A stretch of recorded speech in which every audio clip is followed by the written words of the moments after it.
qui a, depuis le coup d'État, l'oreille de Brice Clotaire Oligui Nguema. Le président de la transition gabonaise, tombeur d'Ali Bongo Ondimba le 30 août, vient de fêter ses 100 jours au pouvoir. Pour gouverner, il s'est entouré de militaires et de civils, mais aussi de fins connaisseurs de la politique du pays. Cette fois, le Conseil des ministres n'a donné lieu à aucune nomination. Le 6 décembre, au Palais du bord de mer, le gouvernement a surtout évoqué le projet de loi de finances pour 2024. Une réunion parfaitement ordinaire, comme si le coup d'État qui a fait tomber Ali Bongo Ondimba en août n'était plus qu'un lointain souvenir.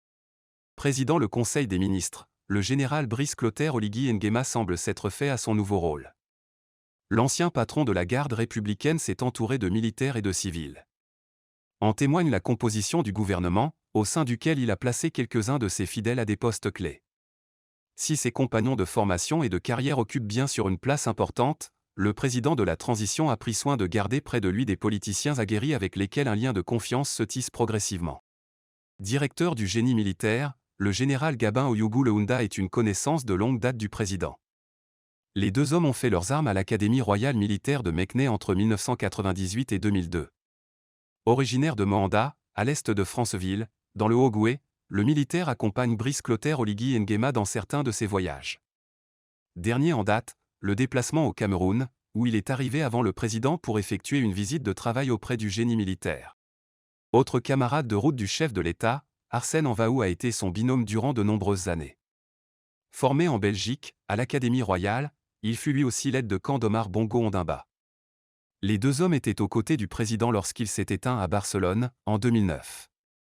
Écarté du pouvoir après avoir passé plusieurs années au service d'Ali Bongo Ondimba, Arsène Envaou a été envoyé à Paris en 2018, puis à Bruxelles, où il officie toujours en tant qu'attaché de défense à l'ambassade du Gabon.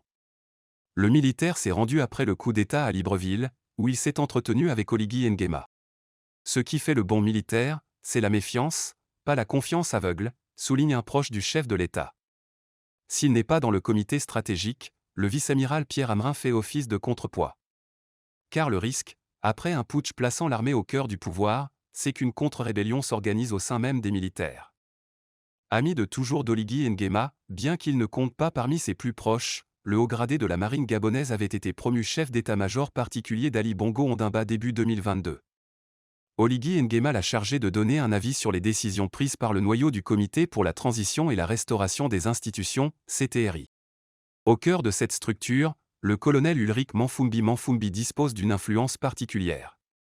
Visage du CTRI, dont il a été nommé porte-parole, l'ancien dirigeant du camp Baraka de Libreville et de toutes les réunions et de tous les conseils de ministres, quand bien même il n'occupe pas de poste officiel au sein du gouvernement. Les deux hommes ne sont pas amis, mais ils savent qu'ils doivent pouvoir compter l'un sur l'autre. Depuis le coup d'État, Ulrich Manfumbi s'est imposé comme l'un des tout-puissants du palais du bord de mer, au regard de ses ramifications dans l'armée et de son influence, il a mérité la confiance du chef de l'État, analyse une connaissance du président. Avec un pied au gouvernement, en tant que ministre des Eaux et Forêts, et l'autre au CTRI, dont il dirige le cabinet militaire, le colonel Maurice Ntosui Alogo compte parmi les protagonistes du putsch du 30 août. Informé et partie prenante des décisions du CTRI, le militaire de l'armée de terre s'est forgé un important réseau sur le continent au fil des missions de paix internationales auxquelles il a participé. Très apprécié, il est aussi très écouté par Brice Clotaire Oligui Nguema. Sa nomination au ministère des Mines a fait grand bruit en septembre. Hervé Patrick Opianga, HPO, est un personnage controversé, mais aussi l'homme de confiance du chef de l'État. Celui qu'Ali Bongo Ondimba considérait presque comme un fils adoptif creuse son trou à la présidence, fort d'un tentaculaire réseau de relations haut placées, du Haut-Goué au Maroc, en passant par les cercles de business gabonais. HPO fait partie de ces personnalités difficiles à cerner au sommet de l'État. C'est d'ailleurs cet entrepreneur qui a permis au nouveau président de la transition de calmer le jeu avec les leaders de l'opposition d'alternance 2023, au lendemain du putsch. Comme Hervé Patrick Opianga, le colonel Aimé Vivian Wayi bénéficie d'un large réseau, en particulier dans le Haut-Goué, dont il est originaire, et jouit de la confiance du président. Il est le fils du très puissant chef de la garde républicaine, André Wayi, qui avait également pris sous son aile Brice Clotaire Oligui Nguema. S'il y a une information qui circule dans le Haut-Goué, Opianga et Wayi sont au courant de jour comme de nuit, assure un spécialiste de l'appareil militaire gabonais. Très apprécié de ces hommes, Aimé Vivian Wailly s'est d'ailleurs vu confier par le président de la transition un rôle on ne peut plus crucial, celui que Brice Clotaire Oligui Nguema ne peut plus assurer personnellement. Nommé commandant en chef par intérim de la garde républicaine peu après le putsch, il en est finalement resté le chef d'état-major, sur décision du Conseil des ministres. Pour élaborer sa politique, le président de la transition s'appuie également sur ceux qui ont structuré sa formation militaire. Si Omar Bongo Ondimba et André Wailly sont aujourd'hui décédés, plusieurs mentors de Brice Clotaire Oligui Nguema sont devenus ses proches conseillers. C'est le cas du général Flavien Nzanguinzundu, ancien directeur des aides de camp d'Omar Bongo Ondimba. Chargé alors des recrutements, il était le patron de Brice Clotaire Oligui Nguema. Ce dernier reste d'ailleurs très proche de ce mentor, qu'il appelle papa.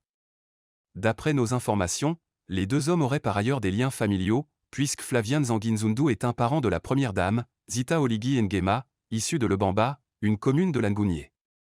Conseiller de l'ombre de Brice Clotaire Oligui Nguema, le général à la retraite exerce un rôle politique, puisqu'il s'est vu confier le portefeuille des travaux publics dans le gouvernement de Raymond Ndong Sima.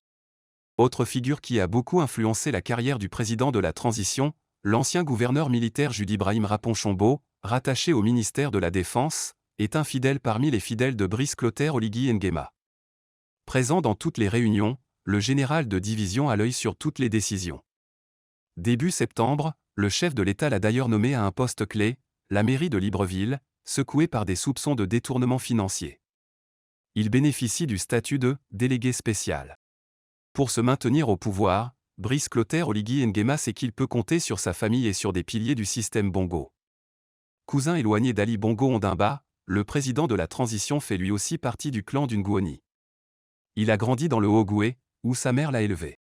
Le général Oligui Nguema est très lié à la sœur du président déchu, Pascaline Bongo Ondimba, qu'il a beaucoup fréquenté au palais du bord de mer durant ses années en tant qu'aide de camp, et à un autre enfant d'Omar Bongo Ondimba, Omar Denis Junior Bongo Ondimba.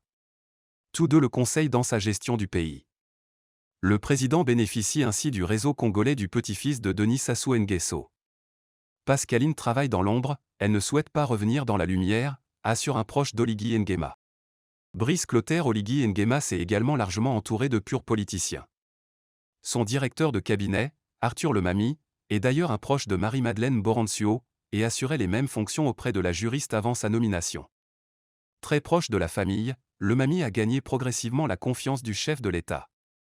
Un petit temps de silence a été d'abord observé, raconte un proche d'Oligui Nguema. Mais Lemamy compte à présent parmi ses conseillers, comme sa collègue au sein du cabinet, Victorine Chico. Bras droit du chef de l'État, le professeur de droit public Guy Rossatang-Garigno a retrouvé avec le secrétariat général un poste qu'il connaît très bien pour l'avoir déjà occupé sous Ali Bongo Ondimba.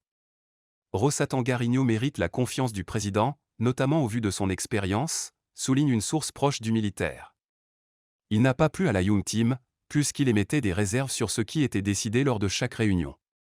Il a été mis à la porte, mais c'est un excellent administrateur, fin connaisseur des grands dossiers, poursuit notre interlocuteur. Le secrétaire général est notamment chargé de préparer les visites et rencontres du chef de l'État à l'international. Le président a aussi gardé des contacts loin de Libreville. De père Fang, Brice Clotaire Oligui Nguema est très proche du sénateur d'Ouayem, Jean-Christophe Owono Nguema. Ancien vice-président du Sénat, le politicien retraité, très influent dans le nord du pays, est chargé de faire accepter la transition et son président dans le Wolo Ntem.